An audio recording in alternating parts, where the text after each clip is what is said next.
নমস্কার। আজকের কবিতা নকল সাহেব, কবি মন্দ্রাকান্তা সেন। শোনো শোনো সবাই, একটা মজার কথা শোনো। ব্যাপারখানা রহস্যময়, সন্দেহ নেই কোনো। বাংলাদেশের ঘরে ঘরে সকল ছেলে মেয়ে হঠাৎ এমন খেপলো কেন সাহেব হতে চেয়ে? বাঙালি বাপ মায়ের শিশু যখন গেল স্কুলে, অন্য ভাষার চাপে নিজের ভাষায় গেল ভুলে।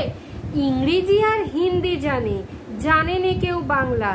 শিক্ষিত কি বলে এদের, এদের বলে হ্যাংলা। অন্য লোকের নকল করেই ধন্য। আমাদের তো লজ্জা পাওয়া উচিত ওদের জন্য। এই ভাষাতেই রবি ঠাকুর লেখেন গীতাঞ্জলি। নোবেল পাওয়া সেই ভাষাতেই আমরা কথা বলি। এমন বিরাট মর্যাদার কটা ভাষার আছে, আমরা কেন বিকিয়ে যাব অন্য ভাষার কাছে? তাই তো বলি, আপত্তি নেই অন্য ভাষা শিখতে।